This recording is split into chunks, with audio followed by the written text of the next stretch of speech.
The Manhattan skyline glittered like 1,000 diamonds against the glass walls of the Hayes penthouse. It was Thanksgiving Day, and everything seemed perfect, at least on the surface.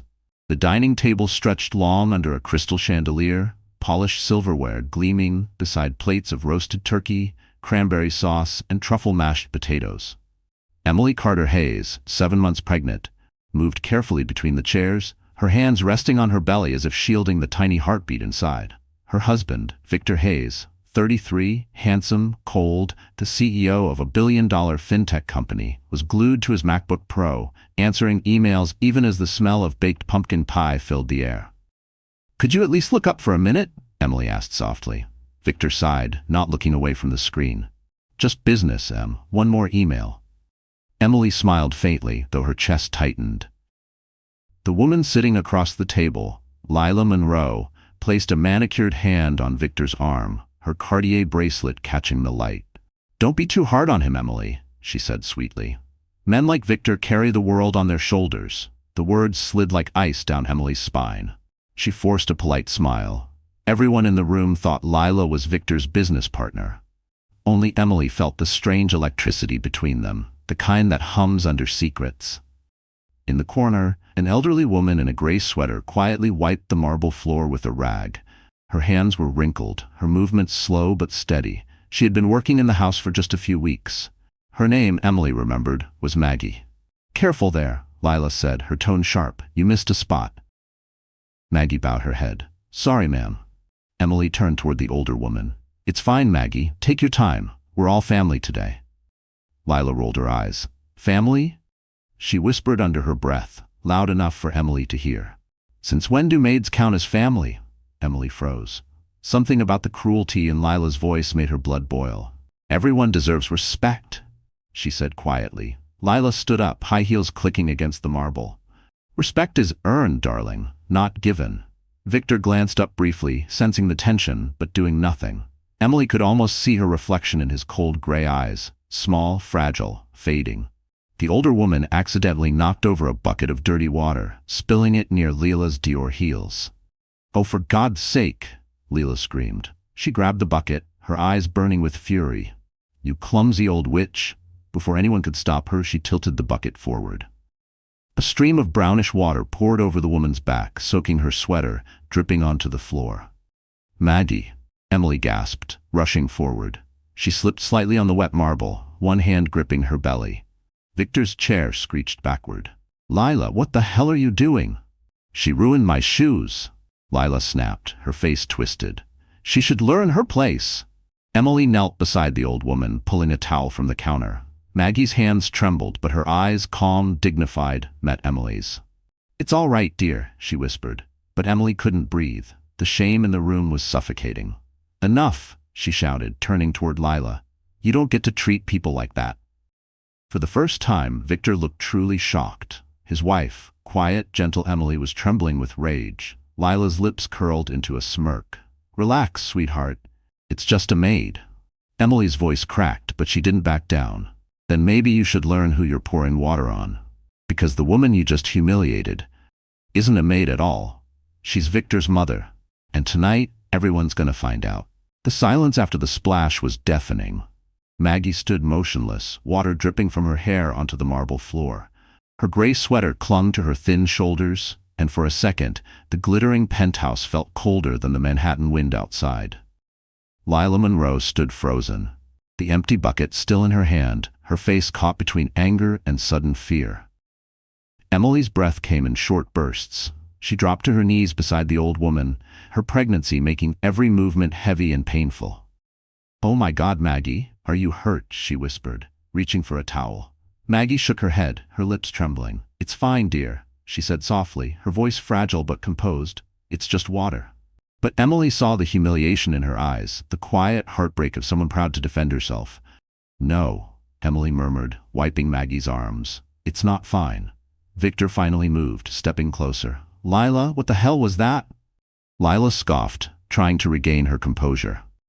"It was an accident. She spilled the bucket first. Look!" She pointed at the puddle, twisting the story instantly. "That's not true," Emily shouted, her voice shaking. "You did it on purpose." Lila's painted lips curved into a cruel smile. And you're calling me a liar, pregnant lady? Maybe you should calm down before you hurt yourself. Emily's chest burned. You think this is funny? That you can come into my home and humiliate people like this? Lila stepped forward, her perfume thick in the air, her voice dripping with venom. Sweetheart, maybe if you kept your husband entertained, he wouldn't invite me to dinner. The words hit like a slap. Victor's eyes widened. Lila. But the damage was done. Emily's heart twisted, the truth confirming every unspoken fear she had. Her husband's silence screamed louder than any confession. She struggled to stand, her legs weak.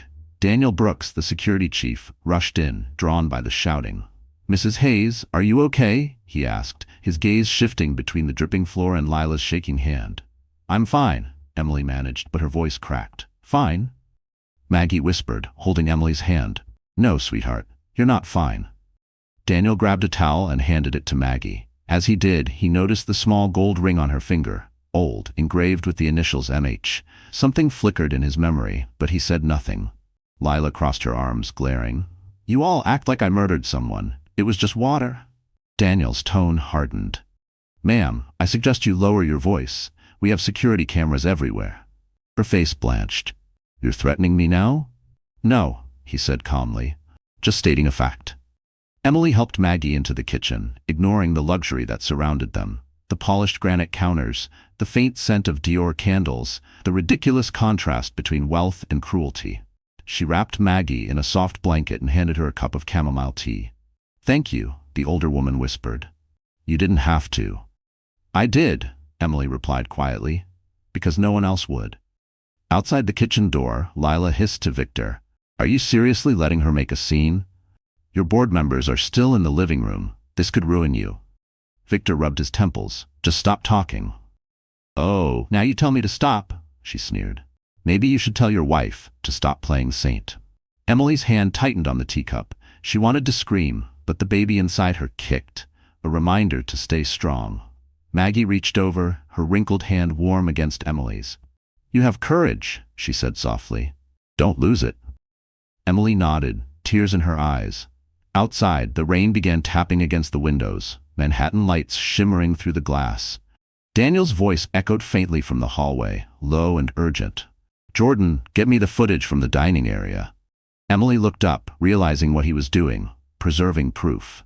Her heart pounded. She turned toward Maggie, whose calm gaze seemed to hide something deeper. Who are you really? Emily whispered. Maggie smiled faintly, her eyes glistening. Someone who needed to know what kind of heart her son's wife has. Emily froze, not understanding. Maggie sipped her tea, her voice barely audible. And tonight, I found out. The storm outside wasn't the only one coming. Another was about to break inside this family. The next morning, sunlight crept through the floor-to-ceiling windows, turning the marble kitchen into a mirror of gold. The smell of coffee and guilt floated in the air. Emily sat at the Long Island counter, her hands wrapped around a mug she didn't drink. She hadn't slept. Every time she closed her eyes, she saw the splash, heard the bucket hit the floor, and saw Lila's smirk. Victor walked in wearing a tailored navy suit, tie already perfect. He looked every inch the billionaire CEO again, calm, polished, untouchable. Emily wanted to believe the man she married was still inside him somewhere. We need to talk, she said quietly. Victor checked his Rolex, glancing at the clock instead of her. Make it quick. I've got a board call in 15. Emily took a breath. About last night. About what Lila did. He exhaled, rubbing his forehead. Emily, please, don't turn this into something bigger than it is. Bigger than it is? She repeated, her voice rising. She poured dirty water on an old woman, Victor, and you stood there. He finally looked at her. She said it was an accident. Emily's heart dropped. You believe her? He didn't answer. He reached for his briefcase instead, sliding his MacBook inside. Victor, she said, her voice trembling. Why was she even there? Why does your business partner have dinner with us, wear Cartier to my Thanksgiving table, and know where the guest bedroom is? His jaw tightened. Watch your tone. Oh, I'm sorry, she said, sarcasm spilling out like acid. Is it disrespectful to ask why my husband's lover was serving dessert in my home? He froze. That's not. Don't lie to me. Her words sliced through the air. Even the hum of the city outside seemed to stop. Victor stared at her for a long moment, then turned toward the door. I don't have time for this. Emily's voice cracked. You never do. He stopped, hand on the doorframe, but didn't turn around. You're tired, Em. Rest. You're overreacting. And then he was gone. Emily stood there shaking, tears spilling down her cheeks.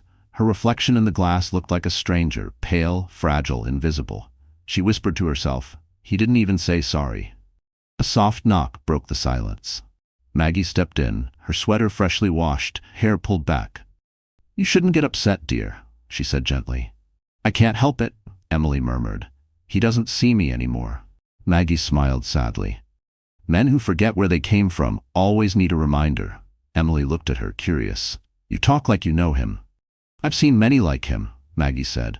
But don't worry, the truth has a way of finding daylight. Olivia Bennett called right then, her voice bright through the speaker.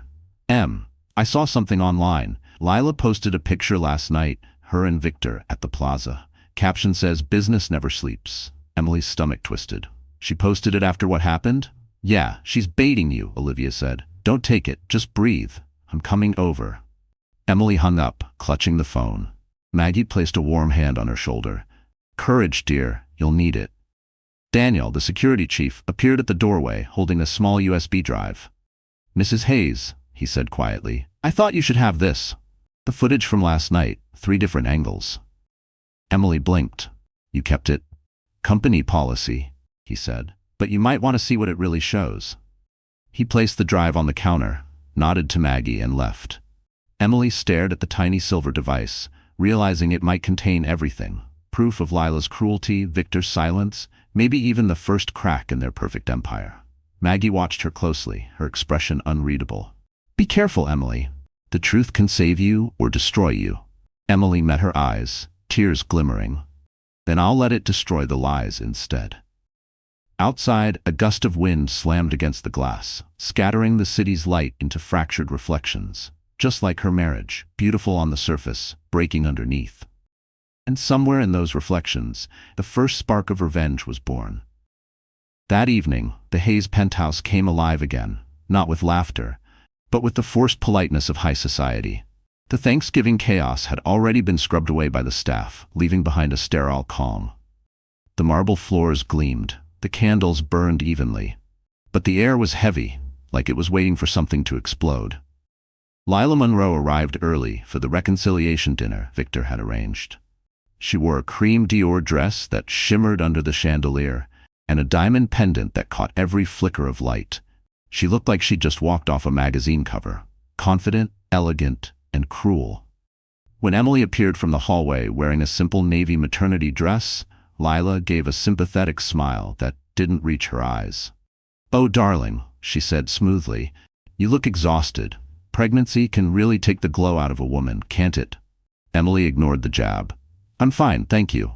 Victor stood between them, shifting uncomfortably. Let's just have a calm dinner, he said. We all overreacted last night. Emily turned her gaze to him. We? Lila placed her hand on Victor's arm. He's right. We shouldn't dwell on the past. Let's focus on peace. Daniel Brooks, the security chief, stood discreetly near the dining room archway, pretending to check his phone. In reality, he was reviewing footage on a private app, the one from last night. He saw it clearly again. Lila lifting the bucket, her lips moving. Let's teach this hag a lesson. The reflection of her smirk gleamed on the polished counter. Maggie entered quietly, wearing a fresh gray cardigan.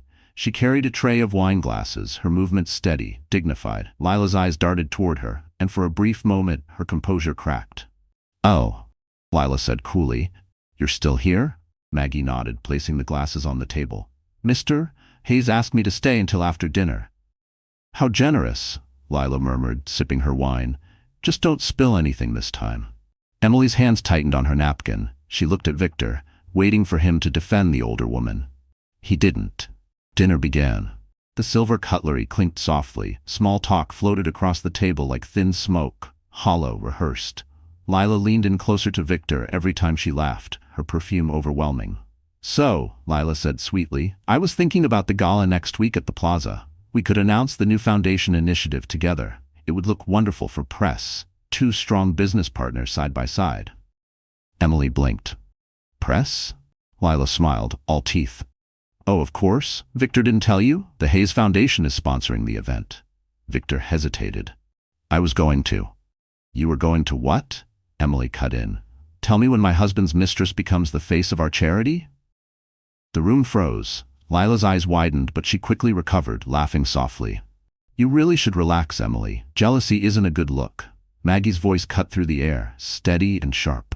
Neither is cruelty. Lila turned to her, face twisting. Excuse me? The old woman met her gaze. You think class comes from money. It doesn't. It comes from kindness, something you clearly can't afford. Victor slammed his hand on the table. Enough. This is out of control. Emily stood. No, Victor. What's out of control is the fact that you keep protecting a woman who humiliated your own employee in your own home. Her words hit like thunder. Lila rolled her eyes, reaching for her iPhone. This is ridiculous. I'll call a car. Daniel stepped forward, calm but firm. Actually, Miss Monroe, before you leave, maybe you should see something. He placed a tablet on the table, pressing play. The video began. Lila's voice, her hand, the splash, the laughter, the proof. The room went silent except for the faint sound of dripping water echoing from the recording. Lila's face drained of color. You had no right. Maggie interrupted, her voice low but unshakable. You had no right to treat people like dirt. Emily folded her arms. You can't bury truth with designer heels, Lila. Lila turned toward Victor, desperate now. Say something. Victor looked between the two women, his wife, his mistress, and for the first time he didn't speak at all. And in that silence, the empire of lies began to crumble. The night after the confrontation, the Hayes penthouse felt haunted. The city outside was alive with traffic and light, but inside, silence spread like smoke. Victor had locked himself in his office. Lila was gone, storming out after Daniel showed her the video. Emily sat alone on the couch, the glow from the fireplace flickering against her pale face. She was exhausted, her hands resting on her belly as if protecting her baby from all the noise that hadn't even been spoken yet. The door creaked softly. Maggie stepped inside, holding a cup of warm milk. You need to rest, dear, she said. Emily looked up and smiled weakly. Rest isn't easy when the man you love doesn't even look you in the eye. Maggie walked closer, setting the cup down on the coffee table beside a silver-framed wedding photo. Victor's smile in the picture looked different now, forced, hollow. Men can lose themselves in ambition, Maggie said quietly, especially when they start believing they're untouchable. Emily sighed. I used to think he just worked too hard. Now I realize he's been gone for months. The older woman sat beside her, her posture straight despite her age. You did nothing wrong, child. You have a good heart, that's why it hurts. Emily's eyes filled. You defended me yesterday. You didn't have to. Maggie smiled faintly. Oh, I had to. You reminded me of someone I once knew, a young woman who thought love could fix everything. Emily frowned. What happened to her? Maggie looked toward the window, watching the Manhattan skyline shimmer. She married a man who became a stranger, but she never lost her dignity. For a moment, Emily wondered if Maggie was speaking about herself. Before she could ask, Victor's office door opened. His voice was sharp. Maggie, I told you to take the night off. Maggie stood slowly. And I told you, Mr. Hayes, that no man dismisses me when I'm not done speaking. Victor froze. He wasn't used to defiance, especially not from someone he thought was staff. Excuse me? Emily rose, heart pounding. Victor, don't talk to her like that.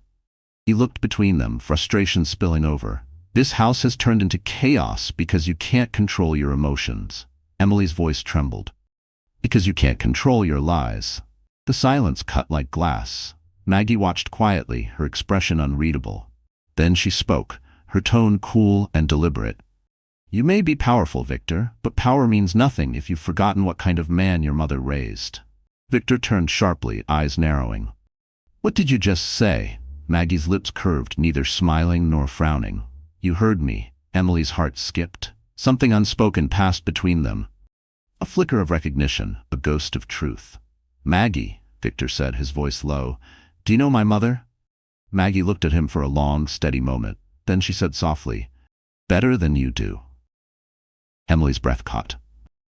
What are you saying? But Maggie didn't answer. She picked up her coat and said, Sometimes the ones you overlook are the ones holding your world together. She started toward the elevator, pausing just before stepping in. Be careful, Victor. The truth has a way of showing up, whether you're ready or not. The elevator doors closed behind her. Victor rubbed his temples. That woman's losing her mind. Emily stared at him. No, she whispered. I think she just found hers. He turned to leave, but Emily spoke again, voice trembling yet firm. If you think this is over, Victor, you're wrong. You don't get to erase what she said, or what you did. He didn't answer. The door shut hard behind him, leaving Emily alone with the crackling fire and her spiraling thoughts. She looked down at her belly, whispering, I promise you'll never grow up thinking silence is strength. Outside, the first flakes of snow began to fall over Manhattan, melting as they touched the glowing glass. Somewhere in the dark, Maggie walked away from the building. Her secret safe for now, but not for long, because soon everyone would learn who she really was. The next morning, Park Avenue gleamed beneath a pale winter sun. The streets were slick from last night's snow, and the air held that sharp, metallic chill of early December. Inside the 32nd floor of Hayes Capitol, a meeting was already underway. Victor sat at the head of a long conference table made of polished walnut, surrounded by board members in tailored suits. His face was calm, almost too calm, like a mask that refused to crack. A silver Mont Blanc pen rested between his fingers, his weapon of choice in business and silence alike.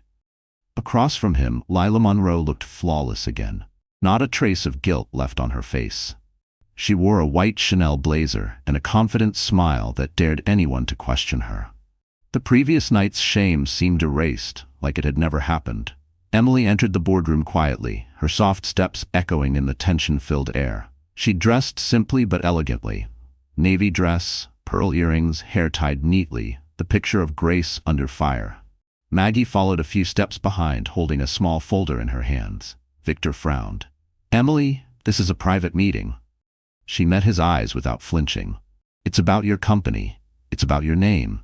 So I'd say it's my business too. A few board members exchanged uneasy glances. Emily's voice was calm, but there was something new in it, something strong. Lila tilted her head, pretending to smile. Oh, Emily, this isn't really your kind of room. We're discussing financial projections, not feelings. Emily looked at her, then at Victor. She's right. It's not about feelings. It's about integrity. Victor sighed. Emily, but she interrupted him. You think the incident last night won't touch this company? A video of your so-called partner humiliating an old woman in your home? That's not just personal, Victor. That's corporate suicide. The room went still. Even Lila's smile faltered. Daniel Brooks, standing by the glass wall, cleared his throat. She's right, sir. I have the footage backed up. It's only a matter of time before someone leaks it. Victor's hand tightened around his pen. You have the footage? Yes, Daniel said, and so does our legal team. Lila turned sharply. You can't show that. It's private property. Maggie stepped forward, her voice steady. You forfeited privacy when you treated another human being like trash. Lila glared at her. You again? Why are you even here? Maggie met her gaze. Because I still believe some people can change. Even you. Lila scoffed, laughing under her breath. You're delusional, old woman. Emily's hand trembled on the folder she held.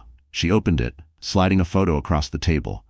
It was a still from the video. Lila's hand gripping the bucket, water frozen midair, fury on her face. This, Emily said softly, is who you are when you think no one's watching. The board members stared, whispering among themselves. Lila's facade cracked. Victor ran a hand through his hair, exhaling heavily. Enough. Both of you will deal with this quietly. Quietly? Emily's voice rose. Victor, you can't bury everything under your money. Not this time. He stood, his chair scraping against the floor. You think this helps anyone? You're embarrassing yourself. No, Emily said, her voice trembling with fire. You're the one embarrassing your family. For the first time, Maggie's eyes softened. She stepped closer to Victor. Son, she began, then stopped herself. Victor turned to her sharply. What did you call me? Maggie hesitated, but Emily saw the truth flash across her face. Victor's expression shifted. Confusion, disbelief, then something like fear. Who are you? He demanded quietly. Maggie looked down at the floor, her hands trembling just slightly. Someone who should have told you sooner. Lila slammed her hands on the table. This is insane. Are we really entertaining this woman's drama?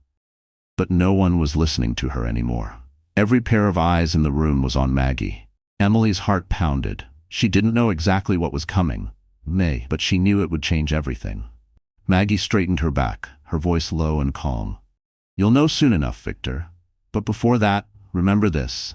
Truth always demands a witness. She turned and walked out, leaving the room in stunned silence.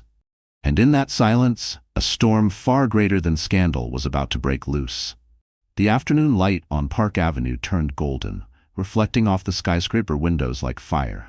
The meeting had ended in chaos, board members whispering as they filed out. Emily stayed behind, staring at the photo still lying on the table, the image of Lila's cruelty frozen forever in digital truth. Victor paced by the window, his phone buzzing non-stop with unread messages. Lila sat rigid in her chair, her hands clasped tightly, her mask cracking inch by inch. I can't believe this, Victor muttered. You had no right to show that video, Emily. Do you realize what this could do to my company? Emily turned slowly, her eyes calm but sharp. Your company? You mean your reputation. The company will survive. But your conscience. She stopped, her voice trembling. That's what's dying. Lila laughed bitterly. Oh, please, don't act like you're the saint of morality. You think exposing me will make you the hero? Emily ignored her. She walked toward Victor. You're still protecting her. Even now. Why? Victor rubbed his temples. I'm not protecting her. I'm protecting what I've built. Maggie's voice suddenly echoed from the doorway. And what about who built you? Everyone turned. She stood there, composed, wearing a simple wool coat, her silver hair pinned back neatly. For the first time, her presence filled the room with something larger than silence, authority. Victor's expression hardened. You again? What are you doing here? Maggie stepped closer. Telling the truth. Lila rolled her eyes. Oh, here we go. Another moral lecture from the help. Maggie looked at her, not angry, just deeply disappointed. You really should learn when to stop talking, young lady. Daniel Brooks entered quietly, carrying a small black envelope. He handed it to Victor. Sir, you should see this. Victor opened it. Inside were official documents, copies of birth certificates, property transfers, and a faded photograph of a young woman holding a baby in front of a small Ohio farmhouse. The name on the document, Margaret Hayes. Victor froze. His hand shook slightly. This can't be real. Maggie looked straight into his eyes. It's real, Victor. I'm your mother. The room went utterly still. Emily gasped, covering her mouth. Lila's jaw dropped. What? Maggie continued softly. I left because I wanted to see who you'd become. I wanted to know if the boy I raised still had the heart I taught him to have. So I came back as someone invisible, a cleaning lady. I didn't want your money. I wanted to see your soul. Victor took a step back, his voice cracking. You lied to me. You pretended. I had to, she interrupted gently. You were surrounded by people who only told you what you wanted to hear. I needed to see the truth with my own eyes. Emily's tears spilled. You knew all along? Maggie nodded. From the moment I saw you defend me, I knew my son married a woman with a kind heart. You saw me when no one else did. Victor's face twisted, a mix of shame and disbelief. He sank into a chair, his voice barely above a whisper. I didn't know. I didn't see it. Lila stumbled to her feet, panic flashing in her eyes. Wait, she's your... Oh my God. She backed toward the door. Victor, I didn't know. If I'd known she was your mother. Victor snapped, his voice sharp as glass. You shouldn't have needed to know to treat her like a human being. Lila froze. The last bit of arrogance drained from her. Victor, please. He stood up, towering over her. Get out. She hesitated, trembling. You can't just... I said get out. Lila turned and fled, her heels clicking like gunshots on the marble floor. Maggie walked over to her son. It's not too late, Victor, but you must choose who you want to be. Emily moved closer, her hand hovering near his shoulder. She's right, she whispered, but I can't make that choice for you. Victor looked between them, the mother who tested him and the wife who still loved him despite everything. His throat tightened. Outside the windows, Manhattan lights began to glow, each one a reminder that truth always burns brighter than lies. And in that light, Victor realized that redemption would cost him everything he thought he wanted. 2 days after the revelation, the Hayes family name was still trembling on the edge of scandal. Word had begun to leak. Whispers in the boardroom, gossip among investors, speculation online. The CEO's lover assaults a housekeeper, read one anonymous blog headline. It was only a matter of time before the tabloids discovered who the housekeeper really was. Victor hadn't spoken much since that day. He worked from his study, silent, pale, avoiding eye contact even with his wife. Emily watched him from a distance, torn between heartbreak and pity. He looked like a man standing in the ruins of everything he'd built. That morning, a thick cream-colored envelope arrived, embossed with gold lettering, the Plaza Hotel Annual Charity Gala. Inside was an invitation bearing the Hayes Foundation logo, the very event Lila had mentioned. Emily turned the card over, reading aloud the note written in Victor's handwriting.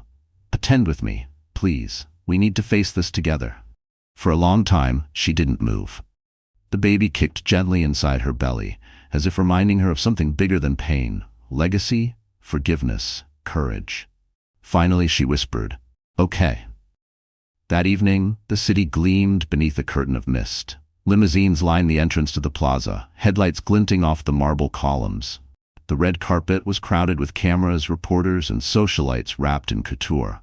It was the kind of night where reputations were made or destroyed.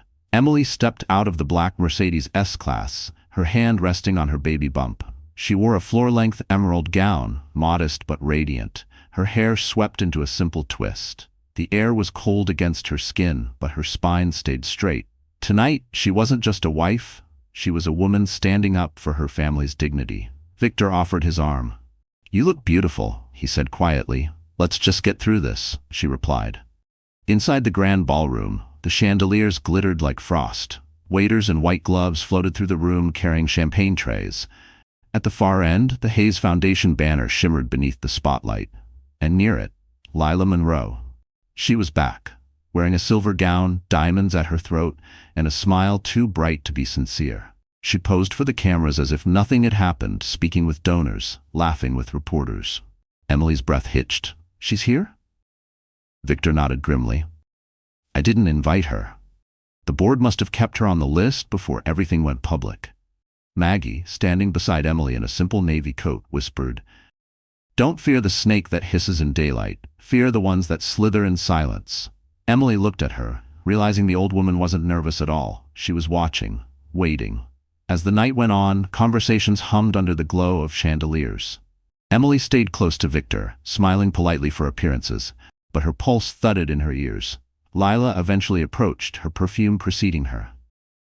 "Victor?" she purred. "You look tense. You should smile for the cameras. They love a good redemption story." Victor's expression hardened. "You shouldn't be here." She ignored him, turning to Emily. "Oh, and you came too. How sweet. Playing the perfect wife in public must be exhausting." Emily met her gaze, calm and unflinching. "Not as exhausting as pretending to be a decent person." Lila's smile flickered. "Careful, darling. People are watching." "Good," Emily said softly. "Let them." Before anyone could respond, the lights dimmed. The host walked onto the stage, microphone in hand. "Ladies and gentlemen, please welcome our guest of honor, Mr. Victor Hayes." Victor froze, then straightened his tie. He looked at Emily, then at his mother, then stepped onto the stage. The crowd applauded politely. He began his speech, his voice low but clear. "Tonight, we celebrate generosity, the ability to give without humiliation, to help without judgment." His eyes shifted toward Lila. "And to remember that no act of kindness is small, no matter who receives it." Maggie smiled faintly. Emily's heart pounded. Lila's face tightened. She crossed her arms, glaring up at the stage. Victor continued, "We've all made mistakes, but what defines us isn't the mistake, it's what we do afterward." Then he paused, his voice softening. "And sometimes the ones we overlook end up being the ones who teach us what real grace looks like." The room went still. Cameras flashed. Emily felt tears rise. But before anyone could applaud, a sharp voice broke the silence. Lila's. "Tell them who she really is, Victor. Tell them you hid your own mother as a maid." Gasps rippled through the ballroom. Maggie's calm expression didn't falter. Emily turned toward the stage, her heart racing. And in that instant, the plaza became the stage for truth and judgment. The ballroom froze in a heartbeat. Lila's words cut through the music, through the glittering hum of wealth, through every fragile illusion that Victor had built. "Tell them you hid your own mother as a maid." It echoed under the chandeliers, louder than the orchestra, louder than reason. Reporters lifted their phones, cameras flashed like lightning. Conversations halted mid-sentence. The smell of perfume, champagne, and shock filled the air. Victor stood on stage, stunned. His microphone picked up the sound of his breathing. He looked down at Lila, whose smile was now poison, wrapped in diamonds. "Lila," he said slowly, "this isn't the place." "Oh, I think it's exactly the place," she said, her voice slicing through the room. "You've been lecturing everyone about generosity and kindness while your own mother scrubbed your floors. How noble of you." Gasps rippled again. People turned in their seats, whispering, phones already recording. Emily stepped forward, her hand instinctively resting on her belly. "Stop it," she said firmly. "You've done enough damage." Lila sneered. "Oh, the saintly wife speaks. Tell me, Emily, did you know your husband was letting his mother live as a servant in your home while he played the perfect philanthropist?" Emily's lips trembled, but her voice was steady. "I know she's a better woman than you'll ever be." The audience murmured. The host stood frozen, clutching the microphone like it might save him. Maggie rose slowly from her seat. Her posture was regal, calm, unbothered by the eyes watching her. She walked toward the stage, the train of her navy coat brushing the marble floor. When she reached the microphone, Victor instinctively stepped aside. She looked at the audience, faces she'd once entertained as a billionaire's wife, now seeing her as something else entirely. "Yes," she said softly, "I worked in my son's house as a maid." A hush fell. "I did it by choice," she continued, her voice firm but gentle. "I wanted to see who my son had become. I wanted to see if the man who had everything still remembered what it meant to treat others with dignity. I never told him who I was because I didn't want respect that was bought with money." Lila scoffed. "Oh, please. You're just trying to clean up this circus." Maggie turned to her, her eyes sharp as glass. "My dear, I don't need to clean anything. Dirt reveals itself." A nervous laugh rolled through the crowd, the kind that hides discomfort. Victor stepped back to the microphone, his voice breaking. "She's right. Everything she said is true, and I'm ashamed of it." He turned toward his mother. "Mom, I failed you." Maggie's eyes softened. "You failed yourself, Victor, but now you can fix it." Lila rolled her eyes, desperate to regain control. "So what? We're all supposed to clap now? The billionaire's redemption arc?" She turned toward the crowd. "Don't fall for it. He's just saving face." Emily took a step forward, her voice clear. "You talk about saving face, but you've already lost your soul." Lila spun around, furious. "What did you just say?" Emily didn't back down. "I said you're a coward. You humiliated an old woman to feel powerful. Now you're doing it again because you can't stand being invisible." The ballroom went dead quiet. Every eye was on them. Lila's hand twitched like she might slap her, but Daniel Brooks appeared from the side of the stage, his tone calm but commanding. "That's enough, Miss Monroe." Security began to move toward her. Lila laughed bitterly. "You think this is over? You think people forget humiliation? They don't. They record it." She held up her iPhone, waving it like a weapon. "And I just gave the world a show it'll never forget." But before she could say another word, Jordan Price, the family's lawyer, appeared beside the stage, holding up a folder. "Actually, Miss Monroe, you just incriminated yourself." He opened the folder, revealing a printed copy of her signed non-disclosure agreement and several screenshots. "You violated multiple clauses. You'll be facing legal consequences for every false statement you make tonight." Lila's face went pale. "You can't." "Oh, we can," Jordan said evenly. "And we will." The cameras caught every second. Lila's face twisting, her fake poise collapsing. Victor turned back to the microphone, his voice breaking but clear. "This isn't about money or pride. It's about respect. And tonight, I finally remember who taught me what that means." He turned toward his mother and bowed his head. "I'm sorry, Mom." The crowd erupted in applause. Reporters shouted questions, but no one cared anymore. Emily's tears spilled freely. Maggie reached for her son's hand, and for the first time in years, they stood as a family, not perfect, but real. And as the applause rose under the chandeliers, Lila Monroe's empire of deceit finally fell silent. Snow fell softly over Manhattan the night after the gala, blanketing the chaos of the city in fragile peace. The headlines had already exploded across every news site. Billionaire CEO publicly apologizes to his mother. Victor Hayes exposes Mistress during charity gala. A real Thanksgiving miracle. But inside the Hayes penthouse, it was quiet. The same home that once echoed with cold formality now smelled of cinnamon, hot chocolate, and new beginnings. Emily stood near the window, her hands resting on her belly, watching the city glow beneath the snow. Victor entered quietly, holding 2 mugs of cocoa. "You should be resting," he said softly. She turned, her tone even. "I'm fine. I've had worse nights." He nodded, placing the mugs down. His eyes were tired but honest for once. "I know there aren't words big enough for everything I've done wrong," he began, "but I'm going to spend the rest of my life trying to make it right." Emily looked at him for a long time. "Words don't fix what action destroyed, Victor." "I know," he said. "That's why I started today. I reinstated every staff member Lila fired. I signed over half my company shares to the charity fund Mom created, and I asked the board to name her the honorary chairwoman." Emily blinked. "You did that?" He nodded. "It's the least I could do." Behind them, soft footsteps approached. Margaret, Maggie, entered the room wearing a cream shawl, her silver hair glowing in the firelight. She smiled gently at her son and daughter-in-law. "I didn't expect to see peace in this house again so soon," she said. Victor walked to her, hesitant. "Mom," he whispered, "can you ever forgive me?" She studied him, eyes full of years of love and pain. "Forgiveness isn't a gift, Victor. It's a choice. And tonight, I choose it." Victor's shoulders dropped. He pulled her into his arms, and for the first time in decades he hugged her without pride, without walls. Emily turned away for a moment, tears shining in her eyes. Margaret looked toward her and smiled. "You saved me that night, Emily. You saved my dignity and my son's soul." Emily shook her head. "I just did what anyone should have done." "No," Margaret said softly. "You did what only a brave heart does." The clock struck 9. Outside, the snow thickened, covering the city like forgiveness itself. Victor moved closer to Emily. "I meant it when I said I want to start over," he said. "I don't want money or titles to define me anymore. I just want to be a father and a husband who deserves you." Emily's breath caught. She wanted to believe him. For weeks she had lived with heartbreak, anger, and exhaustion. But now, seeing him stripped of arrogance, she saw something rare: humility. She placed her hand on his chest. "Then prove it, Victor. Every day. Not just for me, but for our child." He nodded, his eyes glistening. "I will."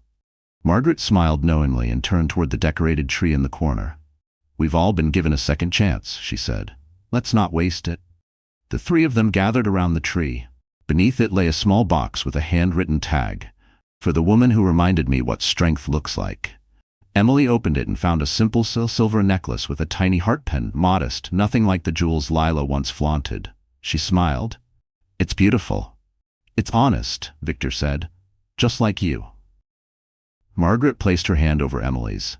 "Your child will be born into truth, not lies. That's the greatest inheritance of all." For a while they just stood there, letting the fire warm the silence. The wounds hadn't vanished. They still ached, but for the first time, they didn't feel fatal. Outside, the bells of St. Patrick's Cathedral chimed faintly through the snow. Emily turned to Victor, her voice soft. "Let's make sure our son grows up knowing that strength doesn't come from power, it comes from love." He nodded, pulling her gently into his arms. "And that real love," he whispered, "never hides behind lies."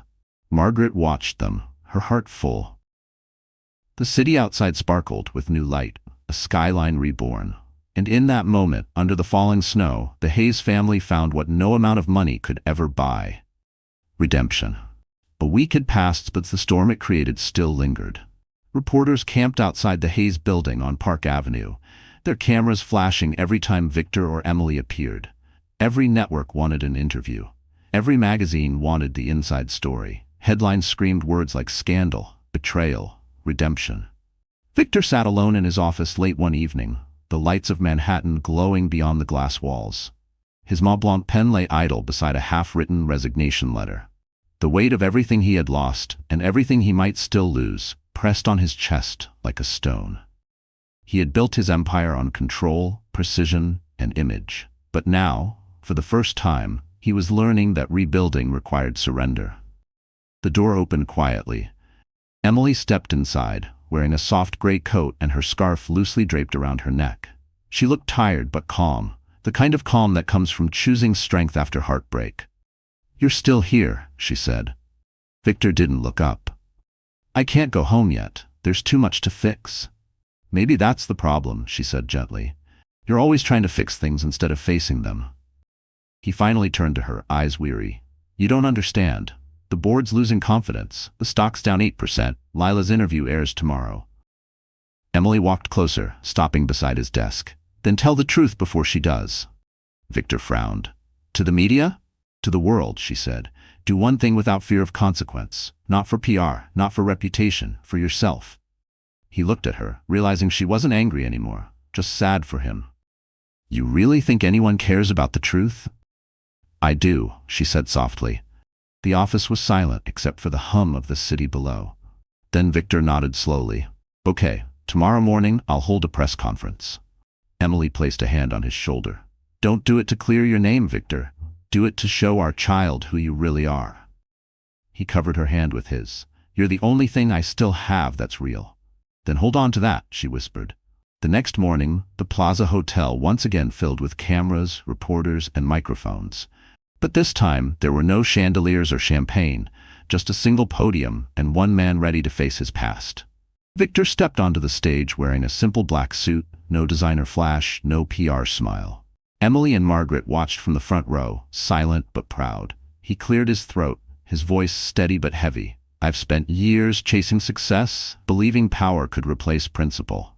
But I learned that wealth without integrity is just another kind of poverty.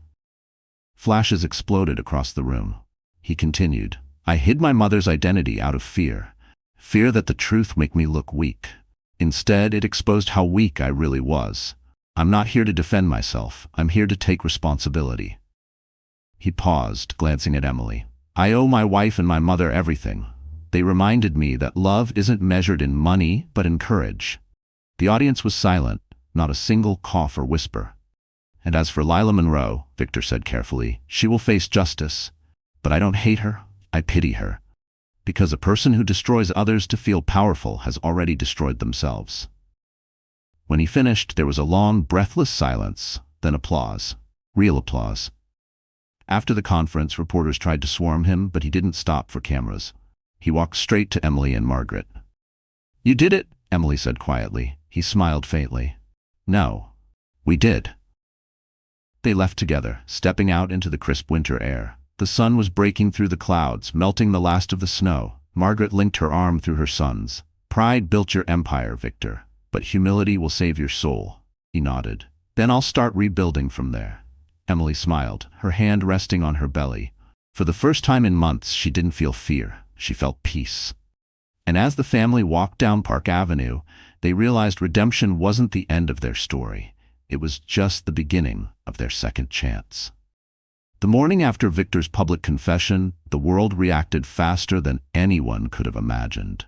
The video of his speech went viral, millions of views within hours. Some praised his courage, others questioned his motives. But one thing was certain, Victor Hayes had changed the game. The man who once hid behind power had chosen to stand bare before the world.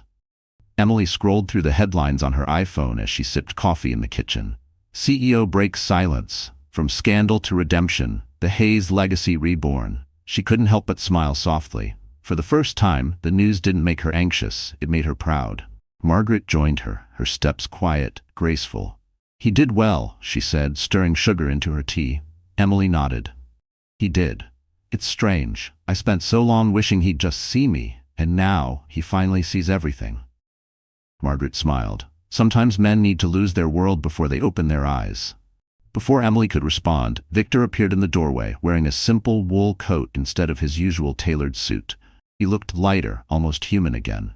Good morning, he said, his voice warm but uncertain. Emily met his eyes. How are you feeling? Free, he said simply, and terrified. Margaret chuckled softly. That means you're finally alive. Victor joined them at the table. The board called an emergency session. Some want to remove me as CEO. Emily's heart tightened. Are they allowed to? He nodded. Technically, yes, but Jordan's working on it. Whatever happens, I'll accept it. Margaret reached across the table, placing her hand over his. You can rebuild anything, Victor, except integrity. You only get one chance to keep that. He smiled faintly. I think I finally understand that. The sound of the doorbell interrupted them. Daniel Brooks, the security chief, entered holding a folder. "Sorry for the early visit," he said, "but you'll want to see this." Victor opened the folder. Inside were screenshots, emails, and a draft article. The headline read, "Lila Monroe faces criminal charges." Emily's eyes widened. "She's really being charged?" Daniel nodded. "Defamation, breach of contract, and obstruction. She tried to sell fake statements to a gossip network. They turned it over to our lawyers instead." Victor exhaled deeply. "So it's over." "Not yet," Daniel said. "She's threatening to release an edited video claiming the gala confrontation was staged. We've already filed an injunction." Emily frowned. "She's still fighting?" Margaret's tone was calm. "People like her always do, until they realize truth doesn't negotiate." Victor leaned back, looking out the window. "I don't want revenge anymore, just peace." Daniel nodded. "Then I'll handle the rest quietly." When he left, the room grew quiet again. Emily reached across the table, touching Victor's hand. "Peace doesn't come from silence, Victor. It comes from forgiveness, even for her." He looked at her, surprised. "You're asking me to forgive Lila?" "I'm asking you to forgive yourself," she said softly. Margaret smiled, pride shining in her eyes. "She's wiser than you deserve, my son." Victor laughed quietly. A sound that felt real for the first time in months. "Yeah, she is." Hours later, the three of them took a walk through Central Park. The snow had melted into patches of silver, and children ran past with red scarves fluttering behind them.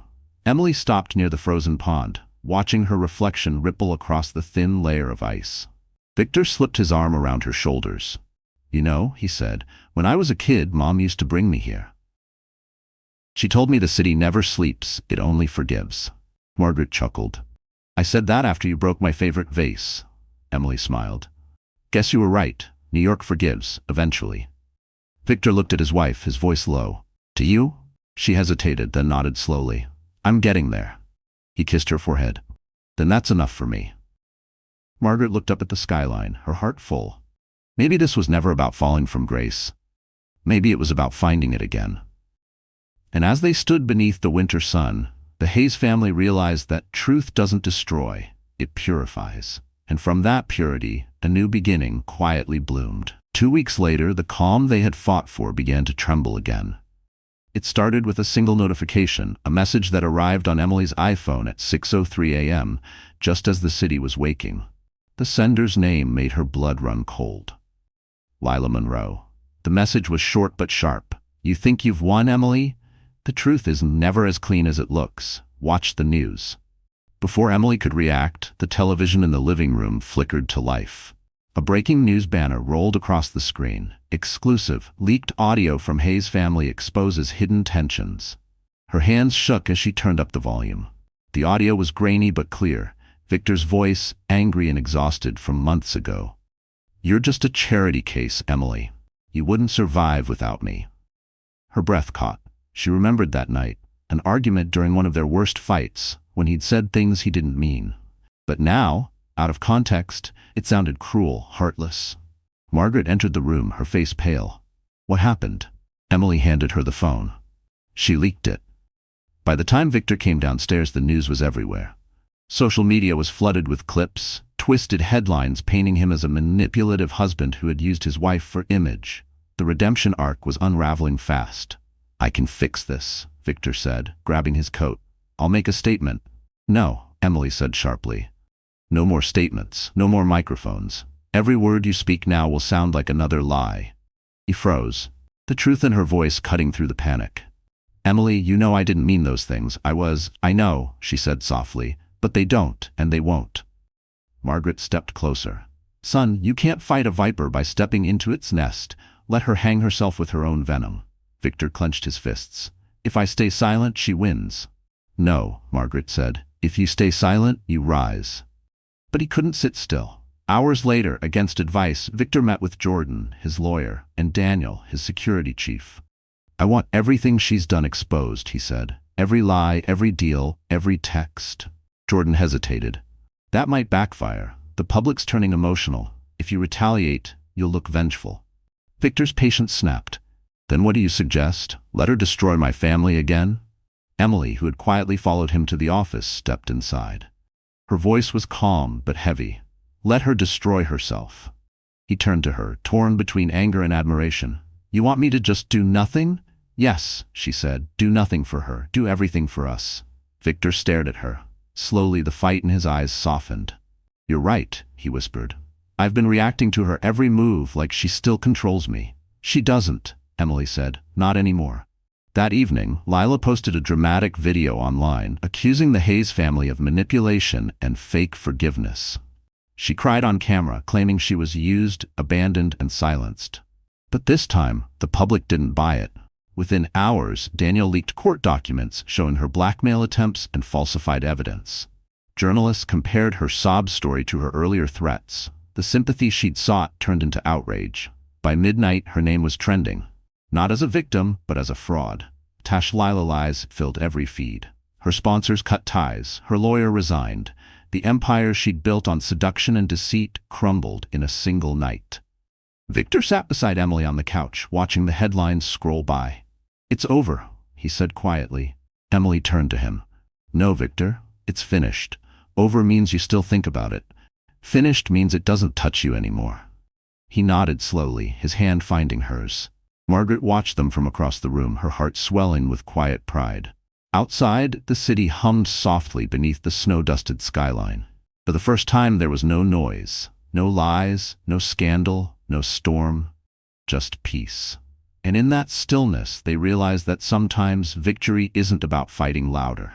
It's about standing still until the truth speaks for itself. The days after Lila's downfall felt strangely quiet. The kind of quiet that came after a storm had torn through everything and left behind only the sound of healing. The media finally moved on. The paparazzi outside Hayes Tower vanished. Investors stopped calling. The noise of judgment faded into the background, replaced by something unfamiliar but comforting. Normalcy.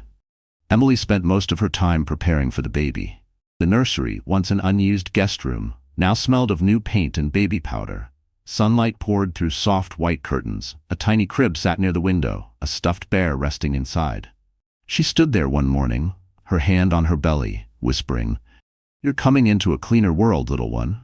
Behind her, Victor appeared in the doorway. He leaned against the frame, watching her with quiet admiration. "I forgot how peaceful you look when you're not worrying about me." Emily turned, half smiling. "That's because for once you're not giving me a reason to worry." He chuckled, stepping closer. "I'm trying, Em.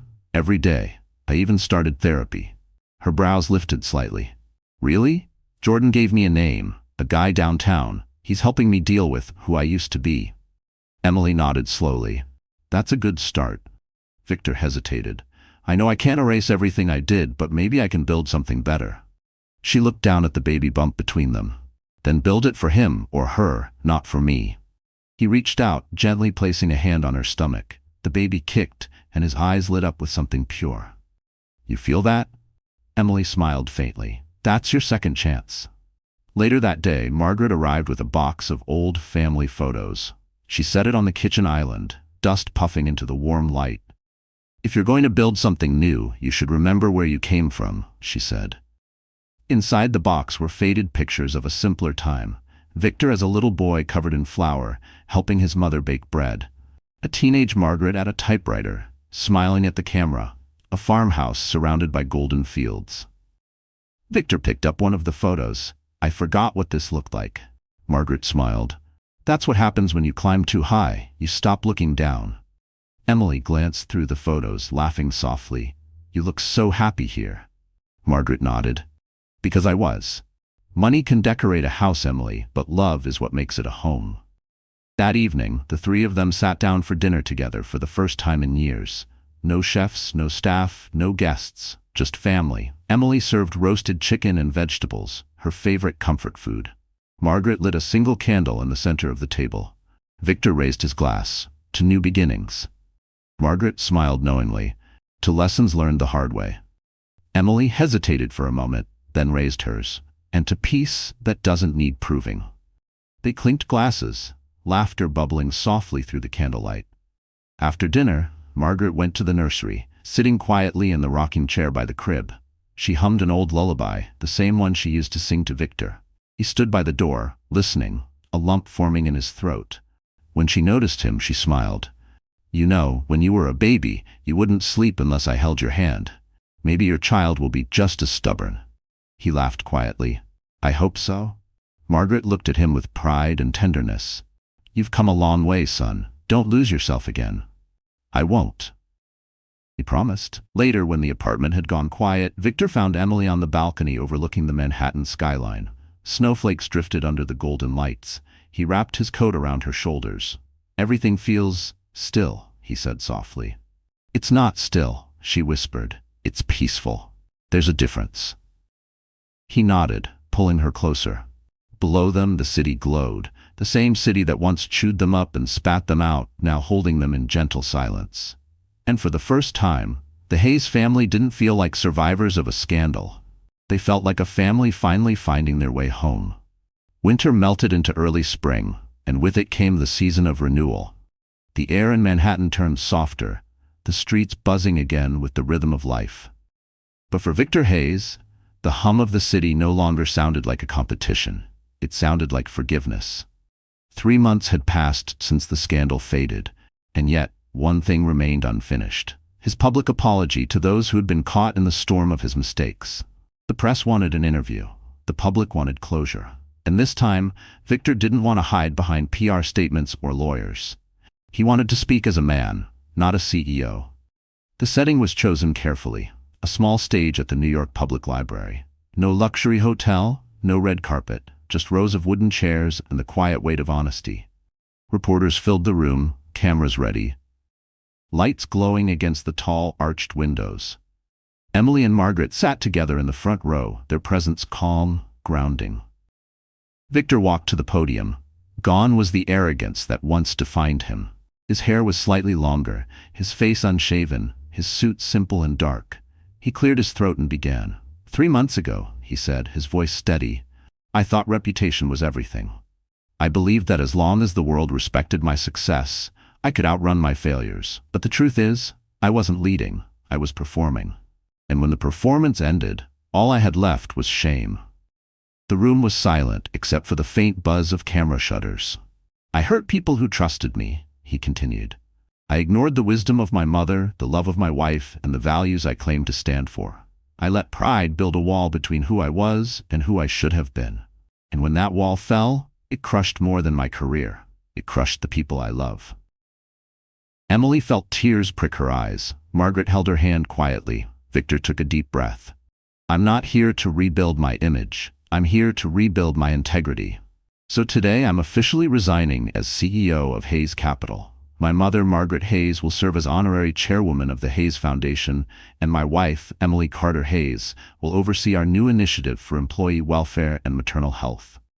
It's time this company remembers its humanity. The reporters buzzed, stunned.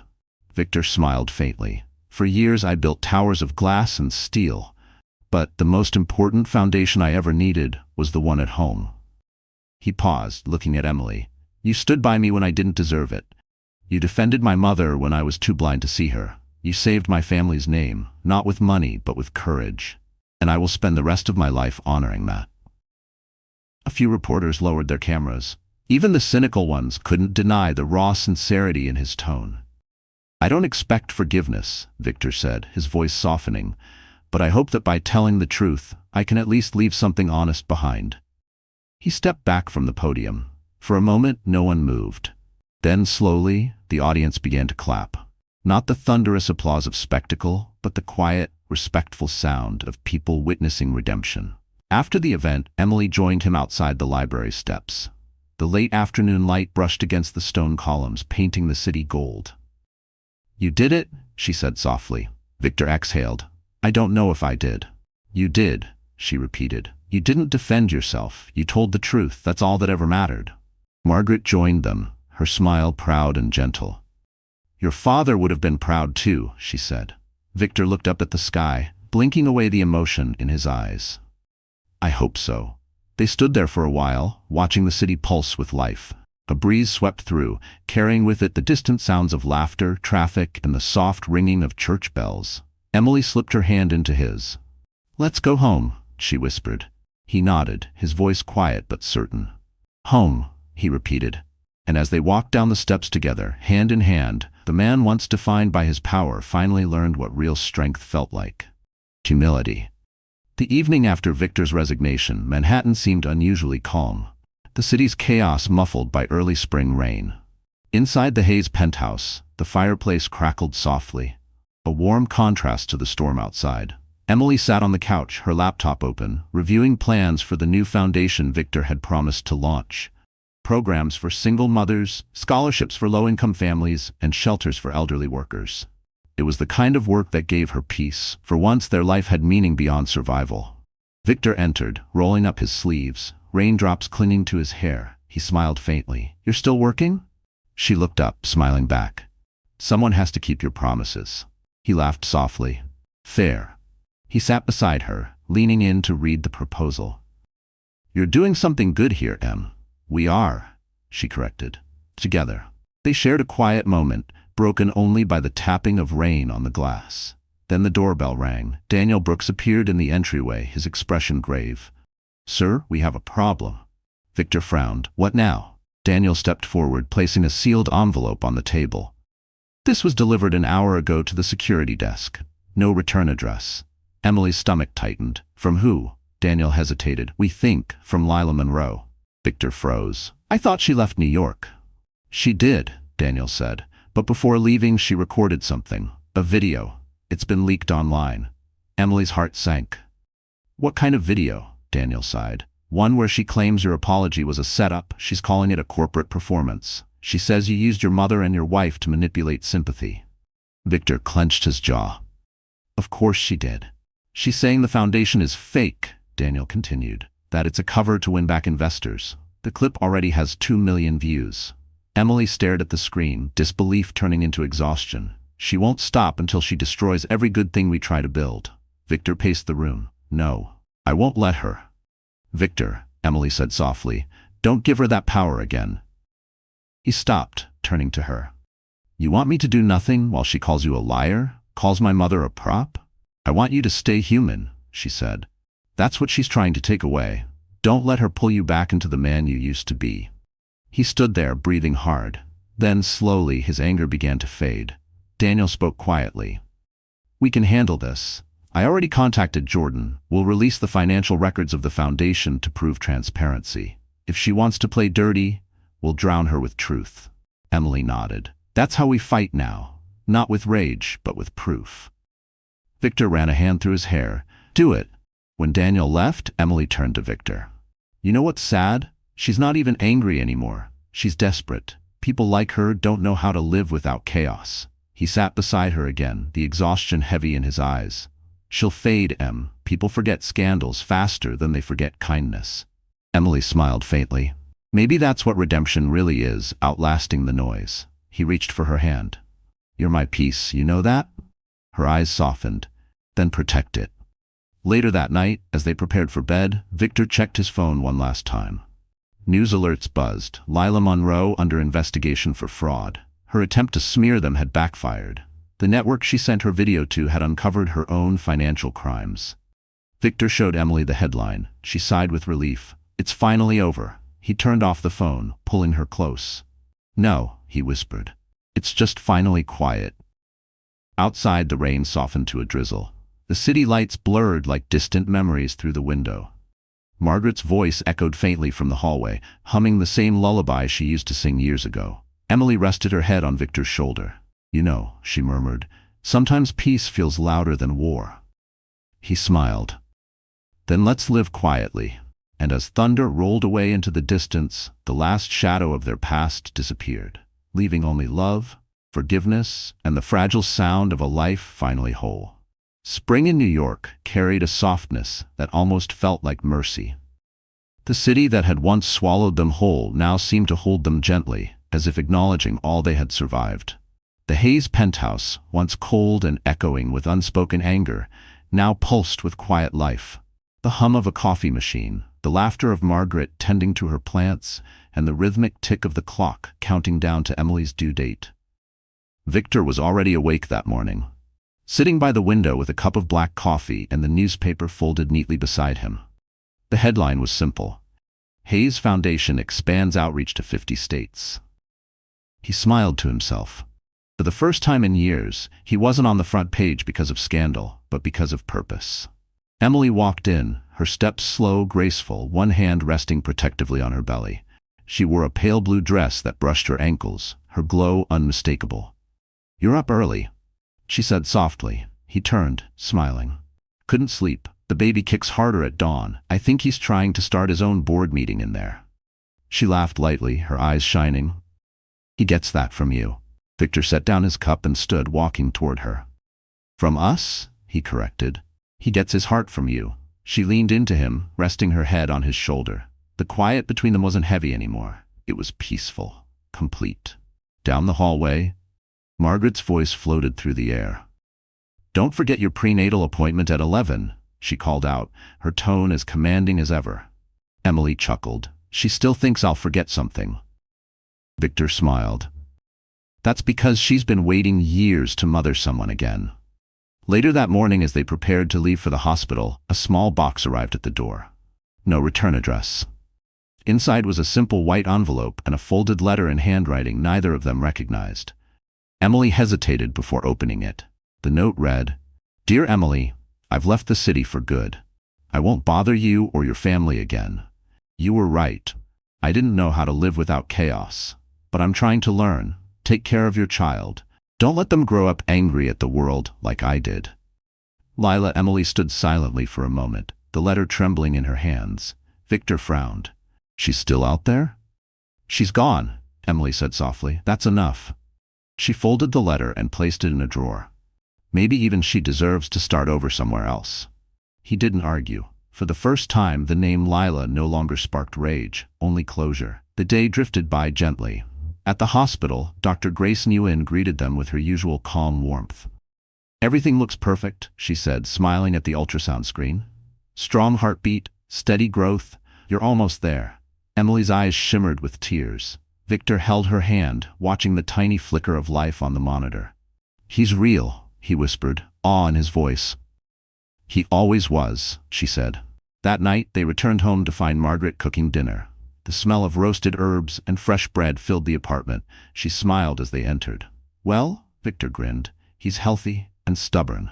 Margaret laughed, relief softening her face. "Good.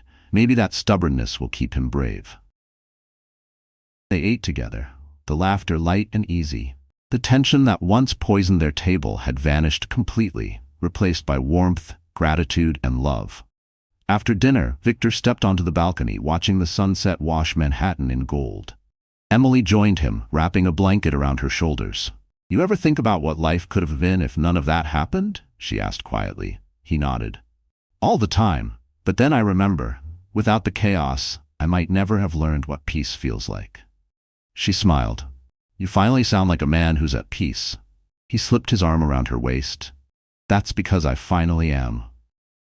Behind them, Margaret's voice drifted from the living room, humming that same lullaby. The sound wrapped around them like a memory, like forgiveness turned into music. And as the city lights blinked to life, Victor and Emily realized that peace wasn't something you found at the end of the storm. It was something you built after surviving it.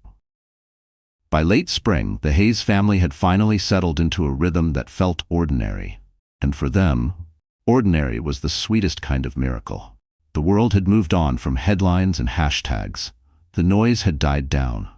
What remained was a quiet, humble peace that filled every corner of their home. Emily's belly had grown round and full, and the baby's kicks came stronger each night. Victor often stayed awake just to feel them, his hand resting over her stomach like he was guarding something sacred. The man who once measured success in dollars now measured it in heartbeats. One bright May morning, the city woke under soft sunlight, Central Park blooming with lilacs and tulips. Emily sat by the window, sipping tea, the aroma of jasmine filling the room. Margaret joined her, knitting tiny socks with the concentration of someone building a legacy. "You know," Margaret said, glancing up from her work, "your child's going to be spoiled with love. Maybe even too much." Emily smiled. "After everything we went through, I think a little too much love is exactly what we need." Margaret chuckled. "You sound like me when Victor was born." "Maybe that's not such a bad thing," Emily replied warmly. The doorbell rang. Victor appeared moments later, holding a small bouquet of lilies. "For the two strongest women I know," he said, setting them on the table.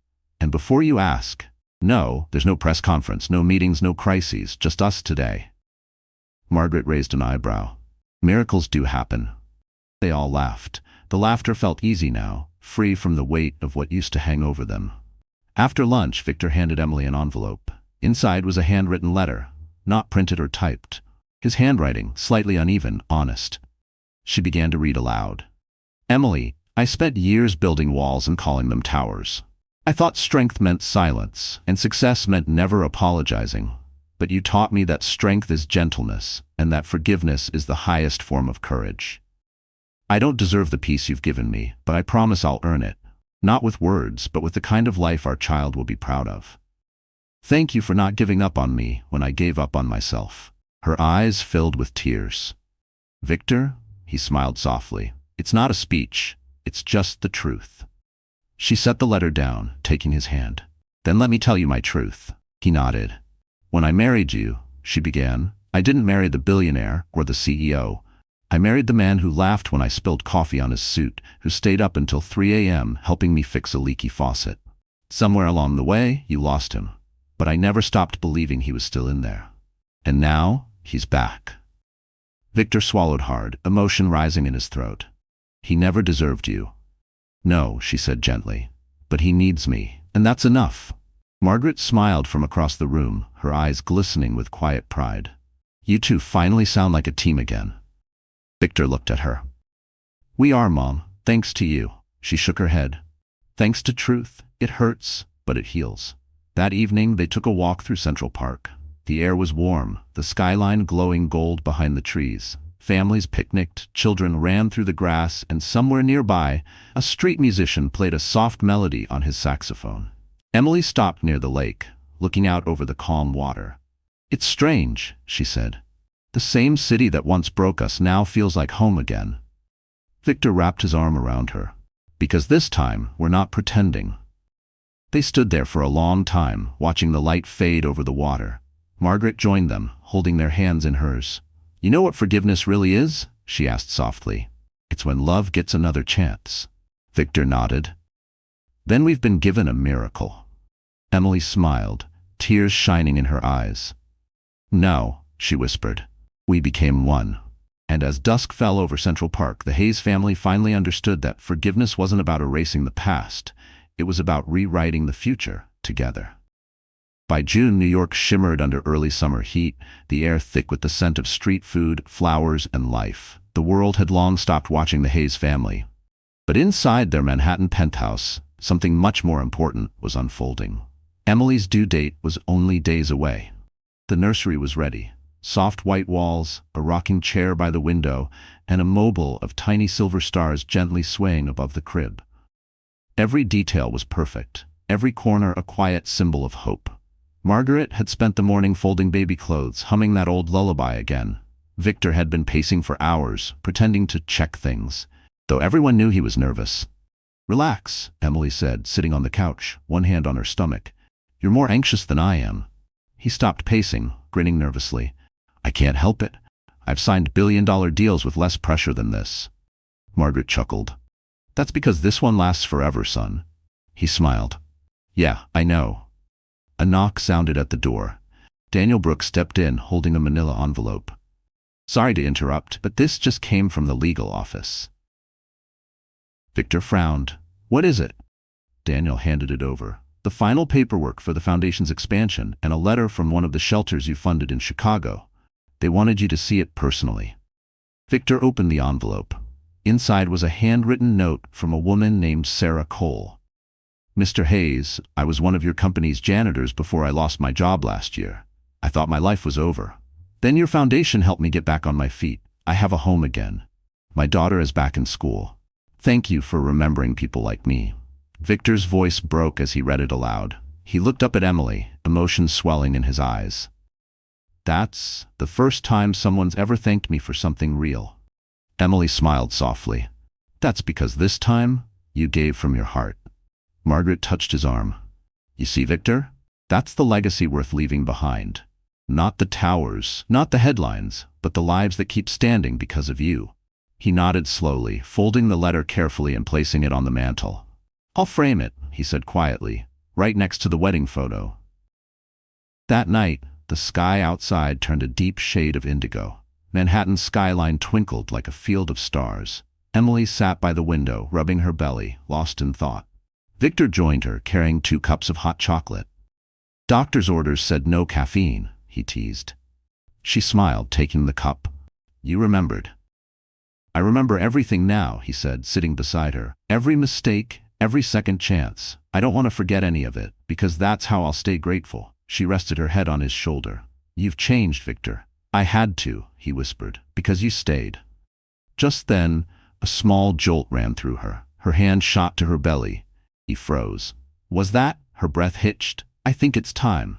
He stood so quickly he nearly spilled the cocoa. Okay. Hospital bag, car keys, call Dr. Grace. Margaret came running from the hallway. Already in the car, she said, grabbing the hospital file. Let's go. Minutes later, the black Mercedes sped through quiet streets toward Mount Sinai Hospital, city lights reflecting off the windshield like moving stars. Emily breathed steadily, clutching Victor's hand. You're doing great, he whispered, panic in his voice despite the calm words. She laughed through the pain. You look like you're the one about to give birth. Margaret turned from the passenger seat, smiling. Somehow, he is, to a better version of himself. Victor squeezed Emily's hand, his eyes wet. You're my everything, Em. You and this baby, you saved me. She smiled faintly, tears shining in her eyes. Then let's bring our miracle into the world. As they neared the hospital, the city stretched out behind them, the skyline of their past glowing quietly under the moonlight. And for the first time, Victor Hayes didn't see Manhattan as a battlefield of ambition. He saw it as the place where love finally won. The city never really slept, but that night the world outside Mount Sinai Hospital felt different, gentler, quieter, as if New York itself was holding its breath. In the maternity ward, the sterile white walls glowed under soft light. Emily lay on the hospital bed, her hands gripping Victor's as nurses moved swiftly around her. Her face was pale but calm, her eyes filled with both exhaustion and an unbreakable fire. Victor's heart pounded louder than the machines. You're doing amazing, Em, he whispered, brushing the sweat from her forehead. She smiled faintly. Don't faint on me, Mr. Hayes. I need you standing. He chuckled, but his voice cracked with emotion. I'm not going anywhere. Margaret stood near the window, her hands clasped tightly in prayer, tears glistening in her eyes. Dr. Grayson Wynne, calm and confident, looked up from her station. We're almost there. Emily, one more push. Time seemed to stretch, seconds becoming eternity. Then, a cry. High, sharp, perfect. The sound filled the room like light breaking through darkness. Victor froze, eyes wide, as the nurse lifted a small, wrinkled, beautiful miracle into the air. It's a boy, Dr. Grace said softly, smiling. Emily gasped, tears spilling down her cheeks. Victor stood frozen, breath caught in his throat. He's ours? He whispered, as if afraid the moment might vanish. The nurse placed the baby in Emily's arms, his tiny fingers curled instinctively around her thumb. Emily looked down at him, awe and love flooding her face. Hey there, she whispered. Welcome home, little one. Victor leaned closer, tears streaming freely now. He's perfect, he said, just like his mom. Emily laughed weakly. You helped too, you know. Margaret approached, trembling as she reached out to touch the baby's soft cheek. My grandson, she whispered, her voice breaking. My second chance. Dr. Grace smiled gently. Congratulations, everyone. You 3 have earned this peace. She slipped out quietly, leaving the family bathed in silence, the kind of silence that doesn't hurt but heals. Victor sank into the chair beside the bed, his hand resting on Emily's arm. We should name him, he said softly. Emily looked down at the baby, who was already drifting to sleep. You choose. Victor hesitated, emotion choking him. How about Nathaniel James Hayes? Nathaniel means gift from God. Emily smiled, nodding. It fits, because that's exactly what he is. Margaret wiped her eyes. Nathaniel, my little Nate. She smiled through her tears. He's going to grow up knowing the kind of love this family forgot for too long, but finally found again. As the hours passed, dawn began to paint the sky outside the window. The first light of morning touched the skyline, spilling golden hues across the city. The room glowed softly, as if heaven itself had decided to visit. Victor held his son for the first time, his hands trembling slightly. Nate's tiny body fit perfectly against his chest. I used to think legacy meant money, he said quietly. But this is legacy. Emily smiled, watching him. He's going to be the best part of us. Margaret sat down beside them, and he'll know his family's story, not the one the papers told, but the truth. That his father fell, his mother forgave, and they built something stronger than pride. Victor looked up, his eyes full of gratitude. You're the reason we made it, Mom. Margaret shook her head. No, son. Love is the reason. Outside, church bells began to ring faintly through the morning air, echoing across the city. The sound mingled with the newborn's soft breathing, the rhythm of a world renewed. Emily closed her eyes, her voice barely a whisper. Do you hear that? Victor nodded. It's the sound of peace. Margaret smiled. It's the sound of beginnings. He looked down at his son again, the city stretching endlessly beyond the glass. Welcome to the world, Nate, he whispered. We'll make it better for you. And as sunlight poured into the room, touching every face with warmth, the Hayes family finally understood that the greatest fortune they would ever own was not their empire, but each other. So that's it, my friends. Our story has come full circle. If you're still here right now, watching until this very moment, then something in this story must have touched your heart, even just a little. And maybe that's the whole point. Life breaks us in ways we never expect, but it also gives us the chance to rebuild, softer, wiser, and kinder than before. You see, Marcus Aurelius once wrote, "What stands in the way becomes the way." The storms, the betrayals, the heartbreaks, they aren't just obstacles, they're invitations to grow. Like Victor and Emily, we all fall. But healing begins the moment we choose love over pride, forgiveness over revenge, and truth over appearances.